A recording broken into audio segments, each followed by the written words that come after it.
A black doctor, exhausted after saving lives in a disaster zone, steps onto a plane for a long overdue trip home.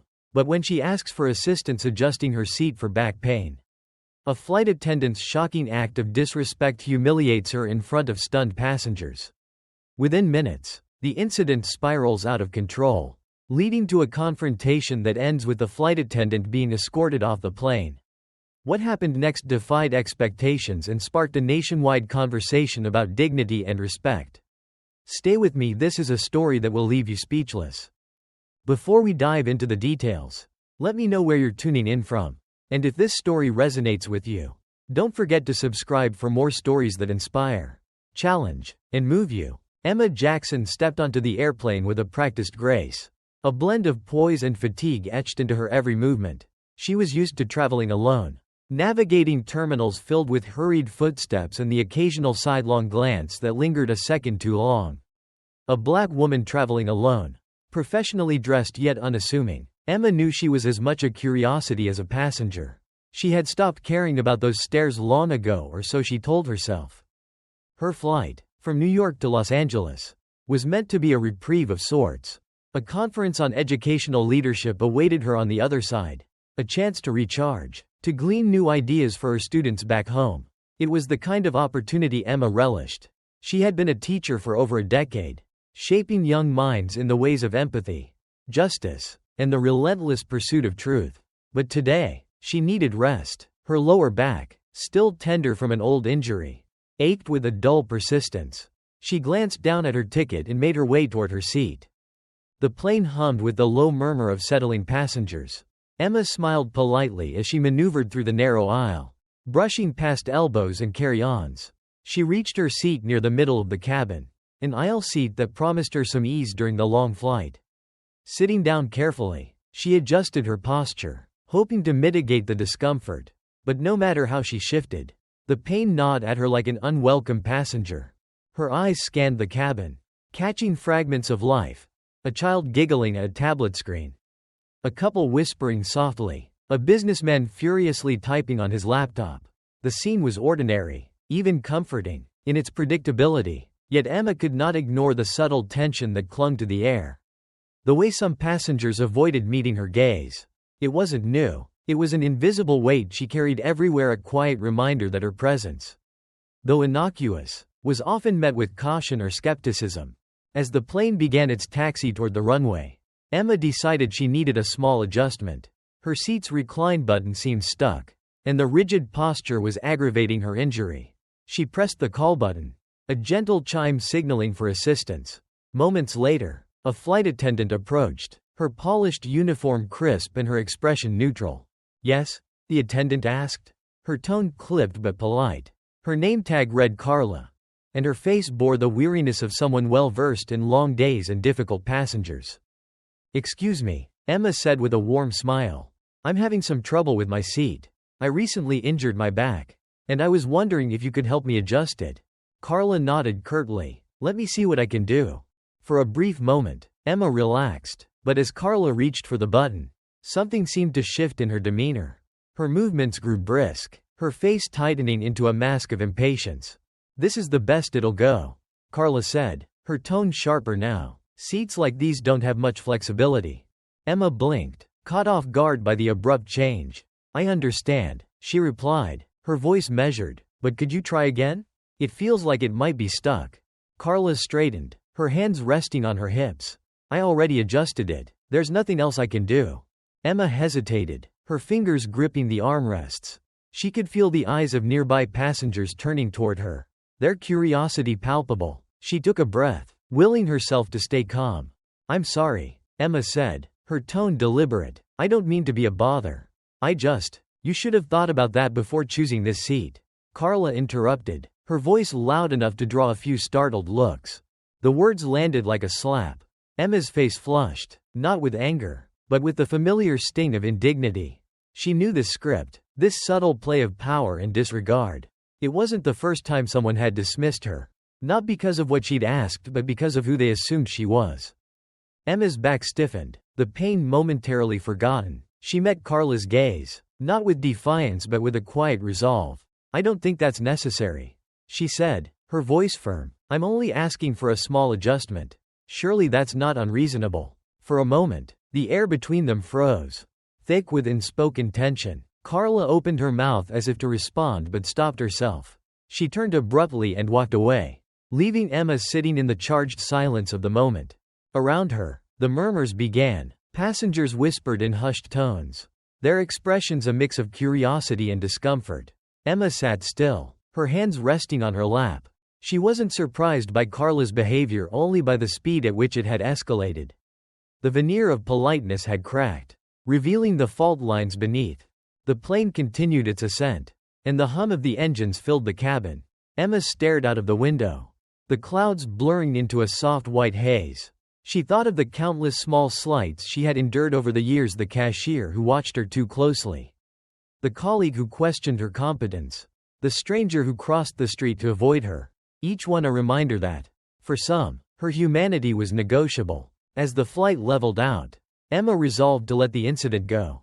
She had more important things to focus on: a conference, her students, her own peace of mind. But deep down, she knew this was not over. Something had been set in motion, a spark that threatened to ignite. Emma leaned back, her eyes closing against the swell of fatigue, as the unspoken weight of the moment settled over her like a shadow. It was only the beginning.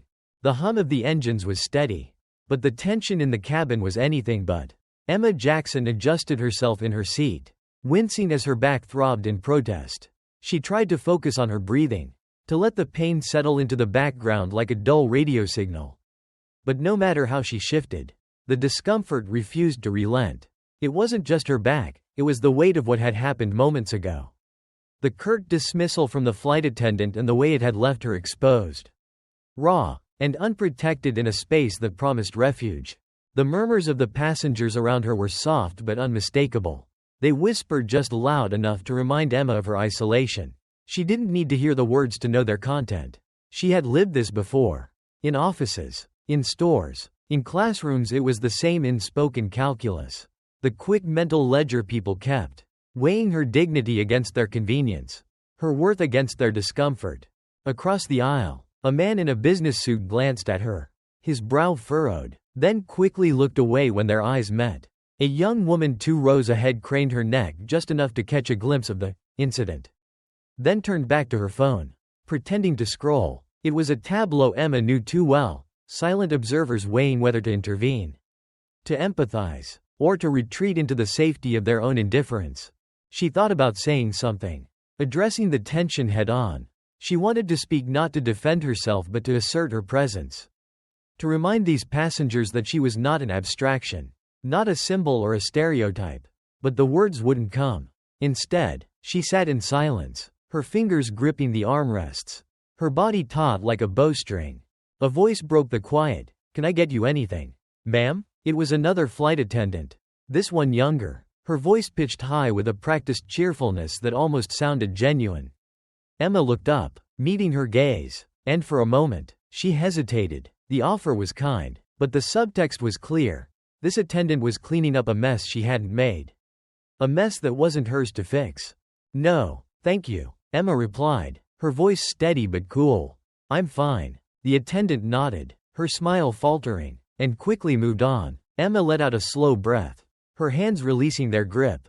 She glanced toward the back of the plane, where Carla, the first attendant, was busy handing out drinks to passengers. Her face impassive, her movements mechanical. To the untrained eye, she looked like any other overworked airline employee. But to Emma, there was something else, a brittleness, a quiet hostility that hadn't dissipated but merely shifted form. The plane hit a pocket of turbulence, and the cabin shuddered. A few gasps rippled through the passengers, followed by nervous laughter. Emma steadied herself, gripping the armrests again as the plane leveled out. She closed her eyes, willing the discomfort in her body to recede. But as she sat there, another kind of discomfort began to rise, a deep, simmering anger that she couldn't suppress. It wasn't just the slap of Carla's dismissal or the sting of her words.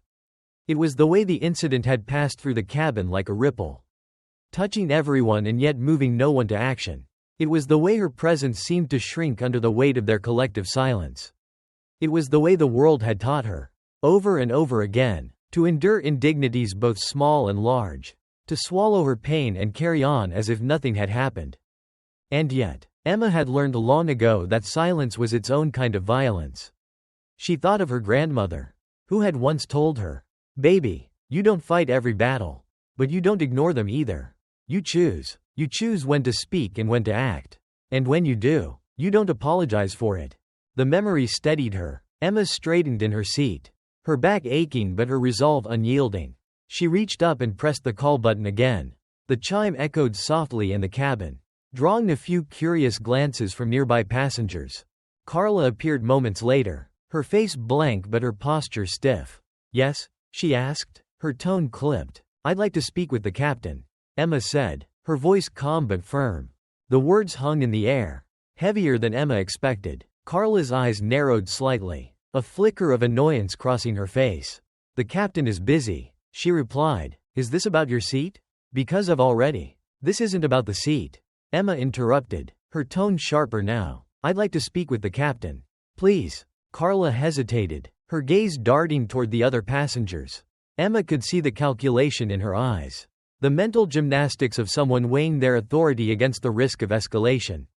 Finally, Carla nodded curtly and turned on her heel, disappearing toward the front of the plane. The cabin was quieter now, the hum of the engines almost drowned out by the unspoken tension. Emma felt the weight of the passengers' stares, their curiosity now mingled with something else, anticipation, perhaps, or unease. She ignored them, her gaze fixed on the aisle ahead, where the captain would appear.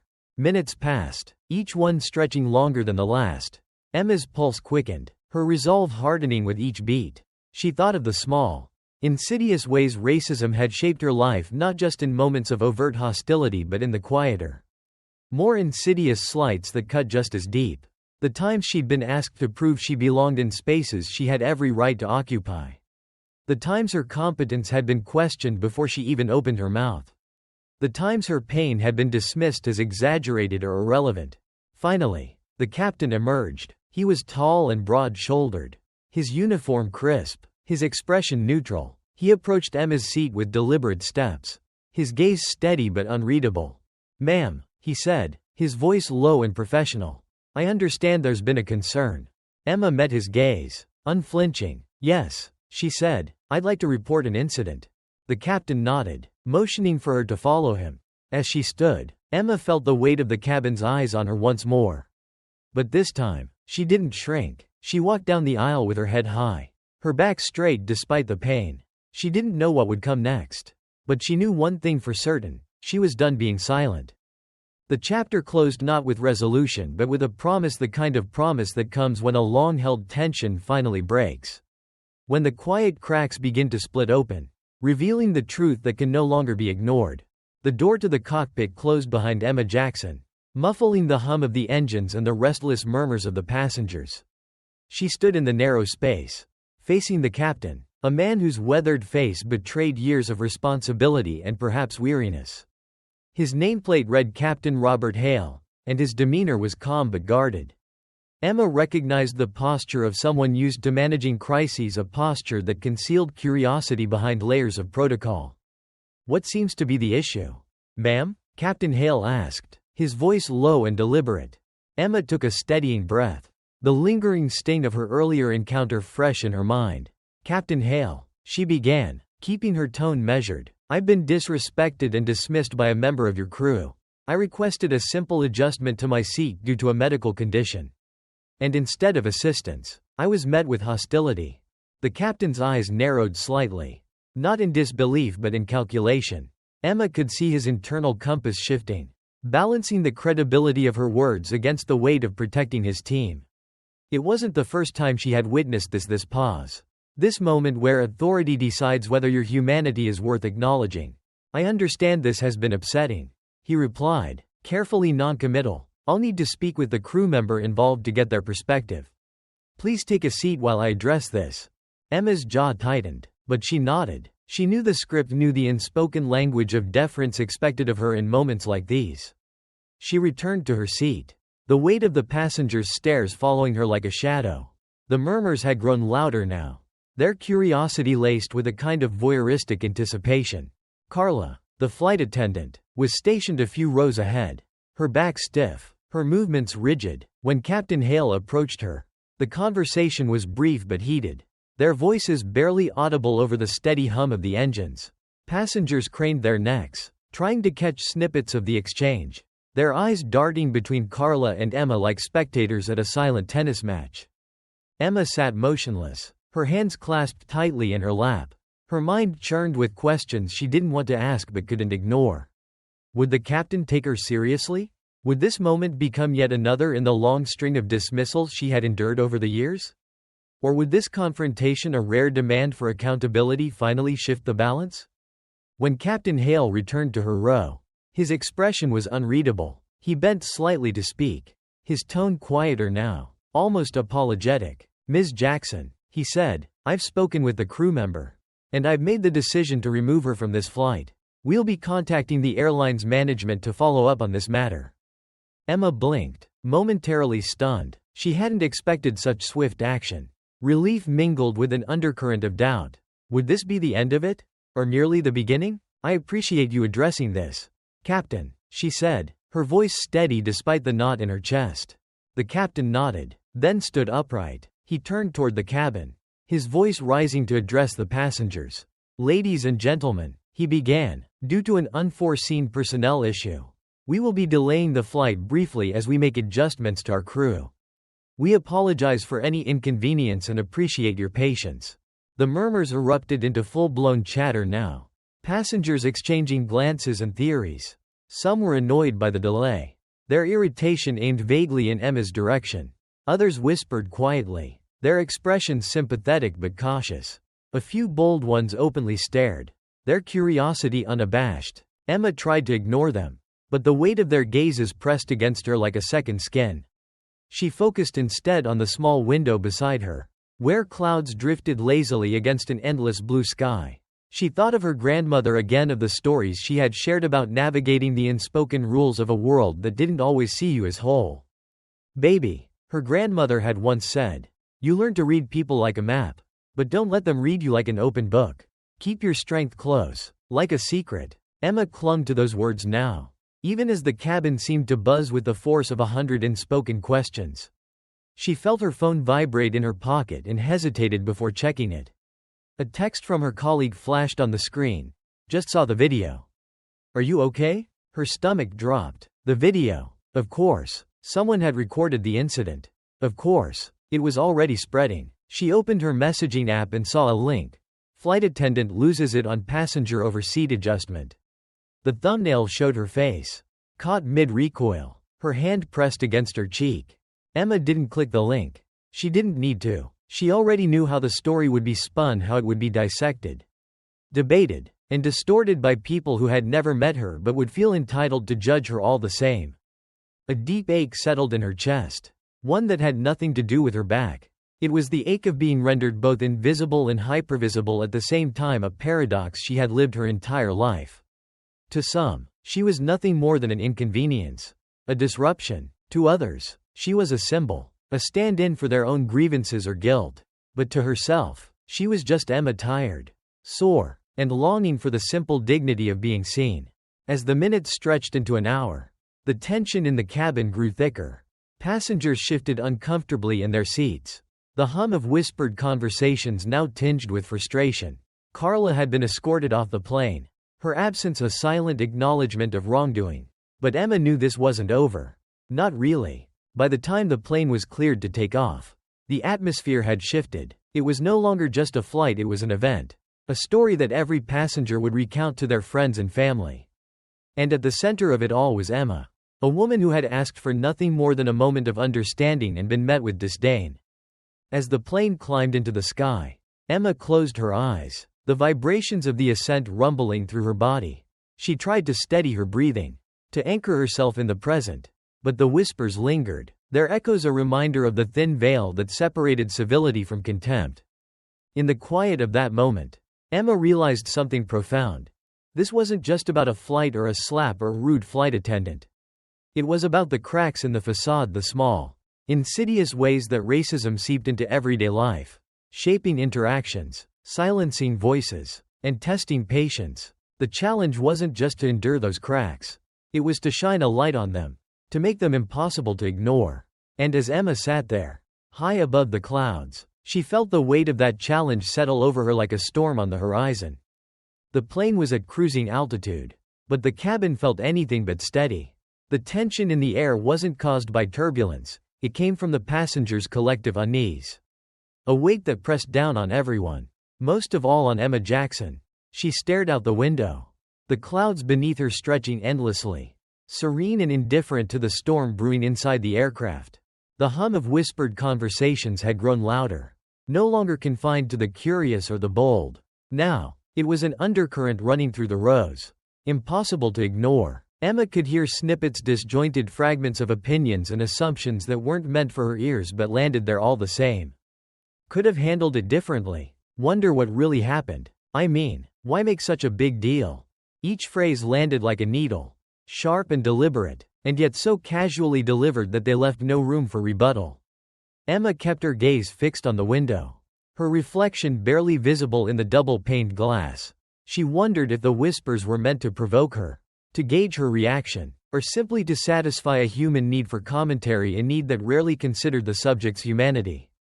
Across the aisle, a young woman was scrolling on her phone, her screen tilted just enough for Emma to glimpse the now familiar thumbnail of her face. Frozen mid-recoil, the video was spreading faster than she had anticipated, its reach amplified by the insatiable appetite of the internet. She imagined strangers watching it in cafes, offices, and living rooms, forming opinions about her without knowing anything beyond that single, curated moment. Her phone buzzed again, another text lighting up the screen. Emma, this is going viral. Are you okay? She didn't respond. What could she say? That she was fine? That she wasn't? Both felt inadequate, incapable of capturing the whirlwind inside her. Excuse me. A voice interrupted her thoughts. Emma turned to see a middle-aged man standing in the aisle. His expression hesitant but earnest. He wore a neatly pressed button-down shirt, the kind of outfit that suggested he was used to being taken seriously. I just wanted to say, he began, lowering his voice as if confiding a secret. I saw what happened earlier. And I'm sorry. That shouldn't have happened to you. Emma blinked, caught off guard. Thank you, she said quietly, her words tinged with equal parts gratitude and disbelief. The man nodded, lingering for a moment as if considering whether to say more. Then, with a small, awkward smile, he returned to his seat. The interaction, though brief, left Emma feeling exposed in a different way. His apology was sincere, but it was also public. A declaration that marked her as both victim and spectacle. She wasn't sure which was harder to bear. The whispers continued, now joined by furtive glances and barely concealed stares. Emma could feel the cabin closing in on her, the walls narrowing with each passing minute. She shifted in her seat, her back aching from the strain of sitting upright for so long. The physical discomfort was a welcome distraction from the emotional weight pressing down on her.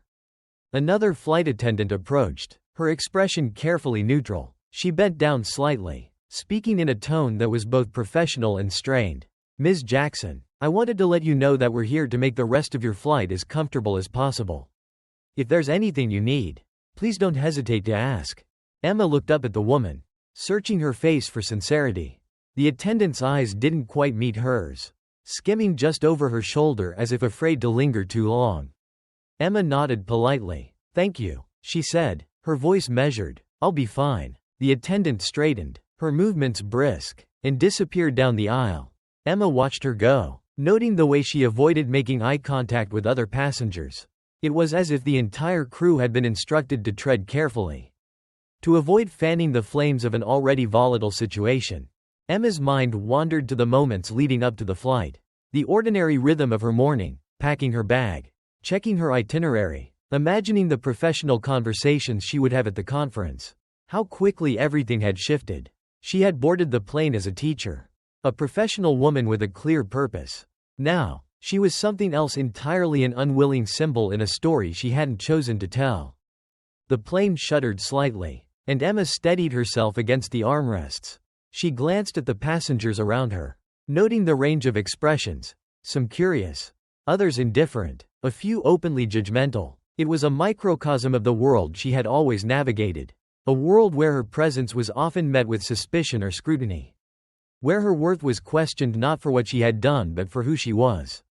She thought of the captain's earlier apology, his carefully worded acknowledgement of the incident. It had been polite, measured, and entirely insufficient. He had addressed the immediate issue, removing the offending flight attendant, but the deeper undercurrent of the event remained untouched. Emma knew this wasn't just about one moment or one person. It was about the larger, unspoken truths that shaped interactions like these, the truths that people rarely wanted to confront. A young man in the row ahead of her turned around, his phone in hand. "Hey," he said softly, his tone tentative. "I just wanted to say that video, it's everywhere. People are talking about it. You got a lot of support." Emma looked at him, her expression unreadable. "Support," she repeated, the word heavy on her tongue.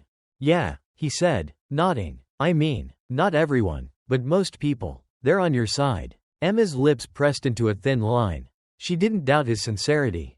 But the idea of sides unsettled her.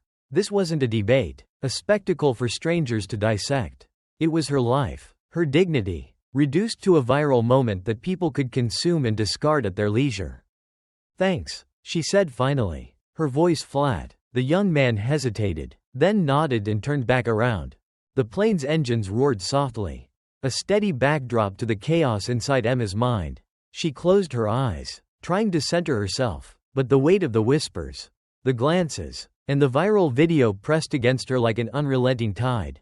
She thought about the conference she was traveling to, the sessions she had planned to attend, the colleagues she had hoped to meet. She wondered if any of that mattered now. Would she walk into that space as Emma Jackson, the dedicated teacher? Or would she be seen only as the woman from the video, the woman who dared to ask for respect and became a lightning rod for a nation's unresolved tensions? The plane shuddered again, and Emma opened her eyes, her resolve hardening like steel. She didn't know what awaited her on the ground, but she knew one thing for certain: this wasn't just about her anymore. This was about every quiet dismissal, every casual slight, every unspoken assumption that chipped away at her humanity and the humanity of countless others. The whispers in the cabin grew louder, but Emma sat taller, her gaze fixed firmly ahead. Let them talk, she thought. Let them wonder. This was far from over. Emma Jackson sat stiffly in her seat, her gaze fixed out the window as the plane began its slow descent. The clouds parted, revealing a patchwork of city lights sprawling across the landscape below, a glittering reminder of a world that felt impossibly distant from the tense microcosm of the cabin.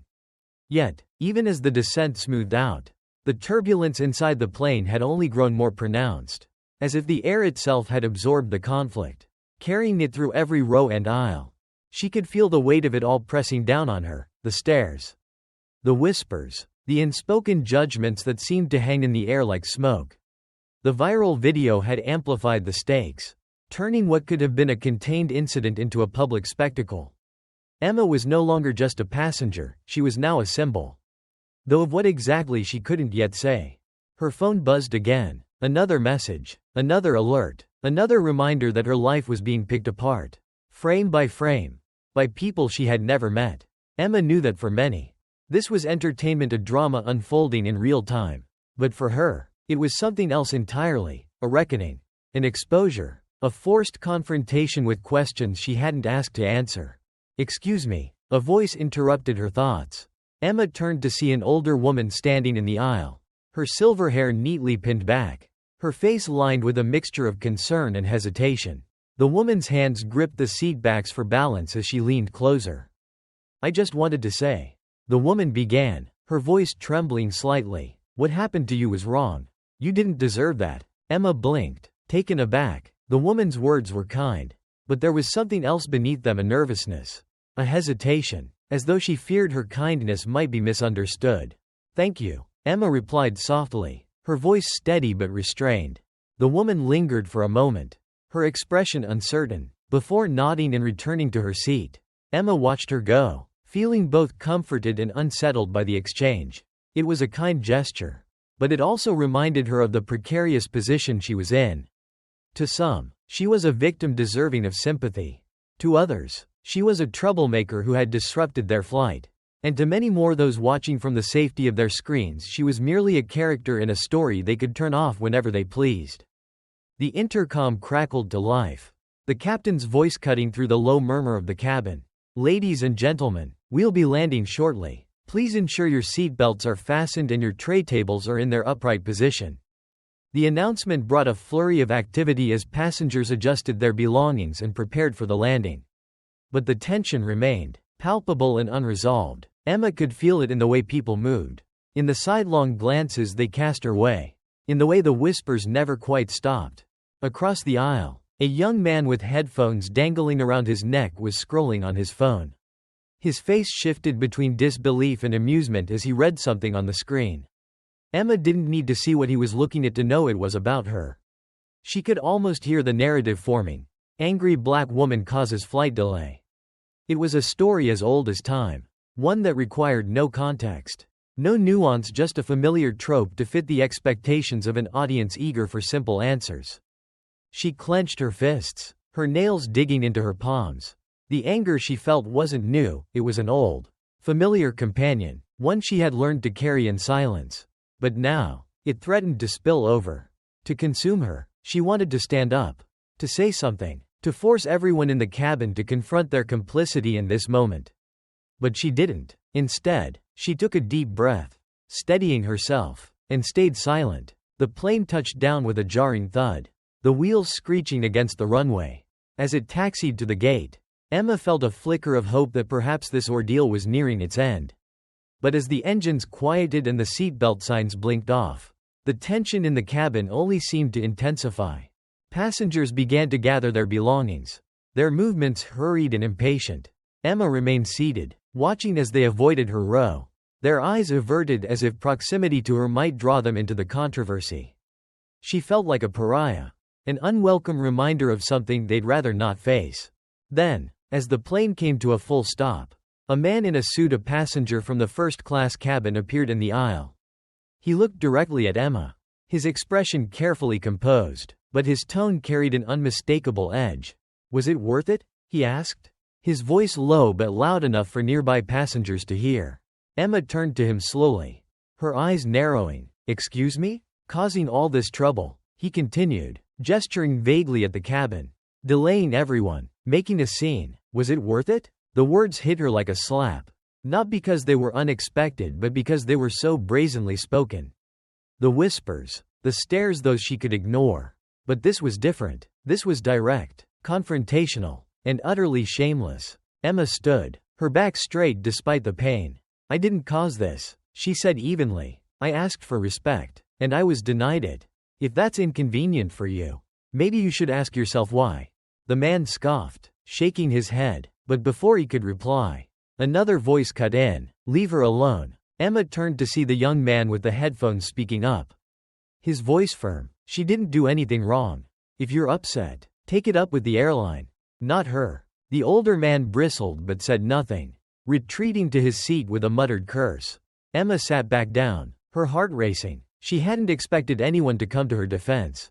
And the gesture, though small, felt significant. As the passengers began to disembark, Emma stayed seated, letting the crowd thin before gathering her belongings. When she finally stood, her legs felt unsteady, her body weighed down by the events of the flight. She stepped into the aisle, her head held high, and walked toward the exit. The flight attendants avoided her gaze as she passed, their smiles forced and fleeting. When she stepped onto the jet bridge, she was met by a small group of airline representatives, their faces a mixture of concern and discomfort.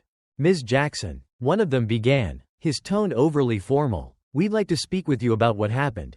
We've arranged for a private room where you can." "No," Emma interrupted, her voice calm but firm. "I've said everything I need to say. Now it's your turn to decide what kind of airline you want to be." She walked past them, her steps steady despite the weight of the moment. As she entered the terminal, the noise of the airport washed over her like a wave, announcements echoing through the speakers. The chatter of travelers, the steady hum of humanity in motion. But for Emma, the journey was far from over. She could feel it in the stares of strangers who recognized her from the video, in the buzz of her phone as messages continued to pour in, in the growing realization that this moment was no longer just about her. This was about something much bigger, something that had been simmering beneath the surface for far too long. And as Emma stepped into the crowded terminal, she knew that the fight was only just beginning. The airport terminal was a cacophony of motion and sound, a symphony of lives intersecting briefly before diverging again. Yet, for Emma Jackson, it felt unnervingly still. The buzz of her phone in her pocket, the occasional sidelong glance from a passerby, and the persistent ache in her back were all reminders that her world had shifted irrevocably. She walked slowly, her carry-on rolling behind her, scanning the signs for the nearest exit. She had planned to catch a ride straight to her hotel, to find a moment of stillness and escape from the growing storm. But that plan now felt naive. The airline representatives had tried to usher her into a private room to discuss next steps. But Emma had refused. She wasn't interested in platitudes or carefully worded apologies, not yet. First, she needed to process what had happened. A notification flashed on her phone, the screen illuminating a headline from a major news outlet. Teacher confronts flight attendant's outburst. Viral video sparks national conversation. Below it, a grainy still from the video showed her mid-recoil. The flight attendant's outstretched arm frozen in motion. The caption beneath read, "Caught in the act." Emma's stomach churned. She hadn't asked for this attention. She had boarded that plane as a teacher. A woman traveling to share her ideas and learn from others. Not as a lightning rod for a national debate. And yet, here she was. The airport's sterile lighting seemed harsher now. The gazes of strangers more pointed. She caught snippets of conversation as she passed. Fragments of recognition from those who had already seen the video. "That's her, isn't it? The one from the flight? Can you imagine? I would have lost it." She quickened her pace, willing herself not to react. There was a time when she might have ignored these murmurs entirely, dismissing them as the price of being a black woman in a world that saw her as an object of curiosity or suspicion. But today, those whispers carried a new weight, one she hadn't yet learned to bear. Emma arrived at the hotel hours later, her body weary but her mind racing. The conference organizers had sent her a series of increasingly urgent emails, offering their support and subtly suggesting she might want to address the incident during her keynote speech. At first, the idea had seemed absurd. The speech she'd prepared was about cultivating resilience in students, about building bridges in divided communities, not about her own pain. But as she lay on the stiff hotel mattress that night, staring at the ceiling, a thought took root. Perhaps this was the moment she had spent her life preparing for. Perhaps her role as a teacher, as a woman who had built her career on fostering dialogue and empathy, had equipped her to speak to this moment in ways others couldn't. When Emma entered the conference hall the next morning, the energy in the room was palpable. Attendees whispered among themselves, their faces lighting up as they recognized her. Some offered polite smiles, others nodded in quiet solidarity, but many simply stared, their expressions a mix of curiosity and expectation. As she approached the podium, her hands trembling slightly, she felt the weight of the room settle over her. Hundreds of eyes were fixed on her. Waiting, she adjusted the microphone, her voice steady despite the pounding of her heart. "Good morning," she began, her tone calm but firm. "I came here today to talk about resilience, about how we, as educators and leaders, can inspire the next generation to persevere in the face of adversity." She paused, letting the weight of her words settle. "But last night, as I sat in my hotel room trying to finalize my remarks, I realized that I couldn't talk about resilience without addressing what happened on that plane." The room grew still, the air thick with anticipation. "I didn't ask for this moment," she continued. "I didn't ask to become the center of a story that, for so many, has become a spectacle. But as I watched that video circulate, as I read the headlines and the comments, I realized something. This moment isn't just about me. It's about all of us." She took a deep breath, her voice growing stronger. What happened on that flight wasn't just an isolated incident. It was the result of something much deeper, a system, a culture, that allows small acts of disrespect to grow into something larger. Something that tells some of us, over and over again, that we are less worthy of dignity, less deserving of basic kindness. Emma's gaze swept across the room, her eyes meeting those of her audience. "This isn't just about a slap," she said, her voice firm. "It's about the whispers in the aisle, the glances that linger too long, the assumptions that are made before we've even opened our mouths. It's about the ways we let our biases shape how we treat each other, even when we don't realize we're doing it." She paused, letting the silence stretch. "And it's about what happens when we decide not to stay silent. When we say, 'Enough,' When Emma finished her speech, the room erupted into applause, not the polite clapping of a professional gathering, but something raw, something visceral. People stood, their faces etched with emotion, their hands coming together in unison. As she stepped down from the podium, Emma felt a rush of relief, mingled with something deeper, a sense of purpose. She had spoken her truth, and in doing so, she had shifted the narrative. She wasn't just the woman from the video anymore. She was a voice, a teacher, a force for something larger than herself. But the day wasn't over. As Emma moved through the crowd, attendees approached her one by one, sharing their own stories of microaggressions and outright discrimination. A black woman in her 60s recounted how she had been ignored by a flight attendant on a business trip.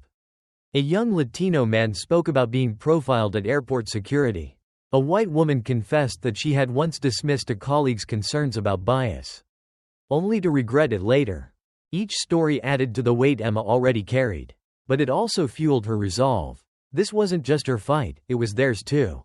By the time Emma returned to her hotel room that evening, her inbox was overflowing with messages, some supportive, others hostile. News outlets were requesting interviews, and social media was awash with debates about the incident. But Emma felt strangely calm. She had found her voice, and she wasn't done using it. That night, she sat at her laptop and began drafting an op-ed. The title came to her almost instantly: "Respect Shouldn't Be Revolutionary." As she typed, her words flowed like a river, unfiltered and unflinching. She wrote about the incident, yes, but also about the deeper issues it represented, the silent biases that shaped daily interactions, the systems that allowed those biases to persist, and the urgent need for change. By the time she finished, the first rays of dawn were breaking through the hotel curtains. Emma hit save and leaned back in her chair, her body exhausted but her spirit resolute. This was just the beginning. The fight wasn't over, not by a long shot. But for the first time, Emma felt ready to meet it head-on. Emma Jackson woke to a barrage of notifications. Her phone buzzed incessantly, a relentless reminder that the world had not paused while she slept. Emails, texts, news alerts, they all clamored for her attention. She hesitated before picking up the device, bracing herself for the onslaught of opinions, judgments, and demands that had become her new normal. The op-ed she'd written, "Respect Shouldn't Be Revolutionary," had been published overnight by one of the nation's most prominent newspapers. It had been shared thousands of times within hours, igniting a firestorm of reactions. Some readers hailed her as a voice of truth and courage, while others derided her as overly sensitive or accused her of exploiting the incident for attention. She scrolled through the comments, her stomach knotting as she read the vitriol mixed with praise. Finally, someone is saying what we all need to hear. Thank you, Ms. Jackson. She's just another complainer looking for her 15 minutes of fame. If you can't handle the stress of travel, maybe stay home. Her dignity and grace are an inspiration. We need more voices like hers. Emma sighed, setting the phone down. It was a cruel paradox. To demand respect was to invite derision. To ask for justice was to risk being seen as divisive. Yet, she couldn't ignore the messages from those who shared their own stories of humiliation, of being overlooked, of fighting the same quiet battles she had faced her entire life. They were the reason she couldn't back down now. Later that morning, an email arrived from a national news network inviting Emma to join a televised panel discussion. The topic: systemic racism in customer service industries. The producer's tone was effusive, praising her op-ed and emphasizing how much the country needed voices like hers in the current conversation. Emma hesitated. She had spent her life in the classroom, where her words were met with earnest questions and eager faces not scrutinized by millions. But as she stared at the email, she thought of the passengers who had whispered behind their hands, the flight attendant who had dismissed her humanity with a single act, the man in the suit who had openly questioned her worth. She couldn't ignore the invitation. To do so would feel like retreating. With a deep breath, she typed her response, "I'll do it." The studio lights were blinding, hotter than Emma had expected. She sat on the panel between a corporate diversity officer and a retired airline executive, both white and both visibly uncomfortable as they waited for the cameras to roll. Across from her was a conservative commentator, his smirk already rehearsed, his words sharpened for combat. The moderator introduced them all, her tone measured but eager. as if balancing decorum with the promise of a ratings spike. Tonight, we're discussing the viral story that sparked a national conversation about race, respect, and accountability in the workplace. Ms. Emma Jackson, whose experience on a recent flight has become a flashpoint, joins us to share her perspective. Emma nodded slightly, her heart pounding. She had rehearsed her points, steeling herself for the inevitable pushback. But nothing could fully prepare her for the immediacy of the moment. The retired executive spoke first, offering a carefully worded acknowledgement of the airline's failure to handle the situation properly. The diversity officer followed, outlining vague commitments to better training and increased awareness. Then the conservative commentator leaned forward, his expression sly. "Ms. Jackson," he began, his voice dripping with condescension, "while no one condones what happened to you, don't you think this incident is being blown out of proportion? I mean, isn't it possible that the flight attendant was just having a bad day? Must everything be seen through the lens of race?" The question hit Emma like a slap, not because it surprised her, but because it was so predictable, so emblematic of the dismissive attitudes she had faced her entire life. She paused, choosing her words carefully, knowing that the weight of her response would ripple far beyond this room. "Let me ask you something," she said, her voice steady but firm. "When was the last time you had a bad day and responded by physically assaulting someone? When was the last time your bad day excused you from treating another human being with basic dignity?" The commentator opened his mouth to respond, but Emma didn't give him the chance. This isn't just about one flight attendant or one incident. It's about the patterns we see, everyday patterns that tell some of us that our discomfort, our pain, our very presence, is less important than someone else's convenience. These moments aren't isolated, they're connected, they're part of a culture that devalues certain lives while elevating others. The room was silent, even the commentator seemed momentarily stunned. Emma pressed on. "When I boarded that plane, I didn't ask to be a symbol. I didn't ask to become a conversation topic. All I asked for was respect. And if that's too much to ask, then the problem isn't with me. It's with the system that taught us to accept disrespect as normal." The moderator leaned forward, her voice soft. "And what do you hope will come from this conversation, Ms. Jackson?" Emma exhaled, her gaze steady. "I hope we stop asking people like me to justify our humanity. I hope we start holding people accountable, not just individuals, but the systems that allow this behavior to thrive. And I hope we remember that respect isn't something you earn by being quiet or polite or perfect. It's something everyone deserves, simply because they exist." When the segment aired, the response was immediate. Social media erupted with praise for Emma's eloquence, with hashtags like #RespectIsBasic trending nationwide. But the backlash came just as swiftly. Critics accused her of exaggerating, of seeking fame, of turning a minor incident into a national controversy. Emma didn't read the comments. She couldn't. Instead, she focused on the messages of support flooding her inbox, from service workers who felt seen for the first time, from educators who wanted to teach her story in their classrooms, from strangers who simply wanted to say, "Thank you." Days later, Emma received a call from Maria, the flight attendant who had written to her after reading the op-ed. Maria's voice was hesitant but sincere as she spoke about the pressures of her job, the systemic neglect of airline staff, and the ways her own biases had been shaped by years of subtle conditioning. "I'm not defending what happened," Maria said, her voice breaking, "but I want to help fix it. Maybe your story can be the start of something bigger." Emma listened, her heart heavy but hopeful. She knew the road ahead would be long, fraught with challenges and resistance. But she also knew she wasn't walking it alone. The conversation ended with a promise to collaborate, to push for change, to ensure that no one passenger or employee would ever have to endure what Emma had faced. As Emma hung up the phone, she felt a glimmer of something she hadn't felt in days: hope. The fight was far from over, but for the first time, she could see a path forward, and she was ready to take the next step. The morning sunlight streamed through the windows of the community hall where Emma Jackson had been invited to speak. The room was modest, its walls lined with faded posters celebrating past gatherings and causes. It was far removed from the glaring lights of the television studio, from the polished formality of the conference stage. But this space felt intimate, authentic, a sanctuary for the stories that often went unheard. Emma stood near the podium, her speech in hand, glancing over the faces of the attendees. Many of them were older. Their lined faces and weathered hands testaments to lifetimes of struggle and survival. These were people who had lived through the civil rights movement, who had seen both the promises of change and the brutal resistance to it. They were her elders, her community, and today, she wasn't here to teach, she was here to listen, to honor, and to speak her truth. Emma began slowly, her voice carrying the weight of the room. When I was a child, my grandmother told me stories about her life, she said, her gaze sweeping the audience. She spoke of the signs that said, whites only, of the jobs she wasn't allowed to have, of the times she was told to wait, always to wait because her dignity didn't fit into someone else's timeline. She paused, letting the words settle, and yet, she also told me about the marches, about the songs, about the people who refused to wait.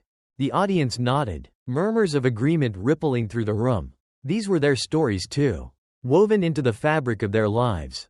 Emma continued, I thought I understood what she meant, she said, her voice softening, but it wasn't until that flight, until that moment when I felt the sharp sting of dismissal, not just in a slap, but in the way my existence was treated as an inconvenience, that I truly understood. The signs might be gone, but the weight of those old messages remains. It lingers in the ways we see each other, in the ways we are seen.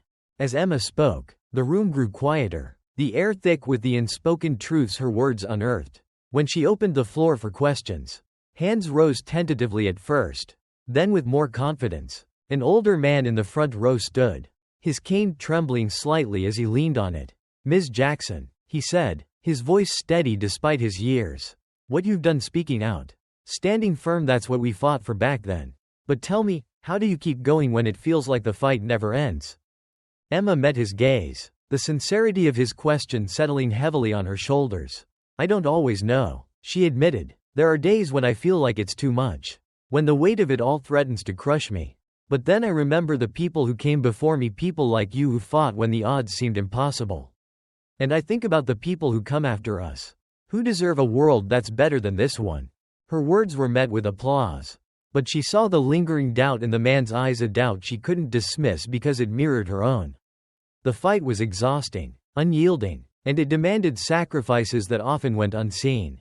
As the event wound down, Emma prepared to leave, exhausted but grateful for the warmth of the community. But just as she gathered her things, a woman approached, a white woman in her 40s, her face pale with uncertainty. Ms. Jackson, the woman began, her voice faltering. I'm Carla. I'm the flight attendant. Emma froze, her breath catching in her throat. She hadn't expected this, hadn't prepared for it. Carla's presence was a jarring reminder of the moment that had started it all. I wanted to apologize, Carla continued, her words tumbling out in a rush. Not just for what I did, but for the harm I caused.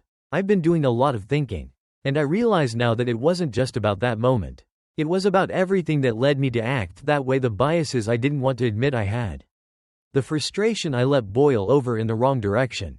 Emma studied Carla's face, searching for sincerity. She saw it there, beneath the nervousness, the guilt, the raw vulnerability. But forgiveness wasn't easy, and it wasn't simple. Thank you, Emma said finally, her tone measured. I appreciate you coming here, and I hope this is the beginning of something, not just for you, but for everyone who watched what happened. Carla nodded, tears welling in her eyes. I want to do better, she said. I want to be better. As Carla left, Emma turned back to the room, her thoughts swirling. This moment, this raw, imperfect confrontation was a microcosm of the larger fight.